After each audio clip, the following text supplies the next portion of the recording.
আলোর উৎসব দীপাবলিতে একের পর এক খুশির বার্তা নিয়ে আসছেন বলি তারকারা। 2 বছর পর ফের বাবা হতে চলেছেন দক্ষিণী তারকা রামচরণ। খুশির খবরটি দীপাবলির দিন গণমাধ্যমকে জানিয়েছেন স্ত্রী উপাসনা।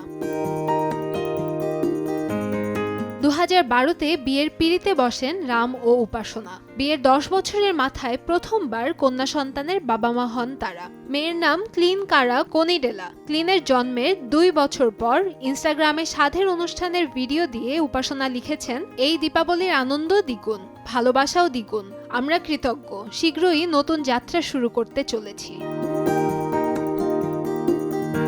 ভিডিওতে দেখা যায় উজ্জ্বল রঙের সালোয়ারে সুসজ্জিত হবু মা উপাসনা, কন্যা ক্লিন কারা এবং স্বামী রামচরণকে পাশে নিয়ে পরিবারের ঘনিষ্ঠ আত্মীয়দের আশীর্বাদ, ভালোবাসা আর উপহারে মুড়ে রয়েছেন রামচরণ পত্নী। সরাসরি ঘোষণা না করলেও ভিডিওর আচার অনুষ্ঠান ও শিশুর পায়ের ছাপ দেখে স্পষ্টই বোঝা যায় শীঘ্রই আগমন ঘটছে নতুন অতিথির। সম্প্রতি ভারতের প্রধানমন্ত্রী নরেন্দ্র মোদীর সাথে দেখা যায় রামচরণ এবং উপাসনাকে। আর্চারি প্রিমিয়ার লিগ টুর্নামেন্টের তীরন্দাজদের প্রচারের জন্য তাদের সম্মিলিত প্রচেষ্টার প্রশংসা করেছেন স্বয়ং মোদী। কান্তাময়ী স্নেহা, সময় সংবাদ, ঢাকা।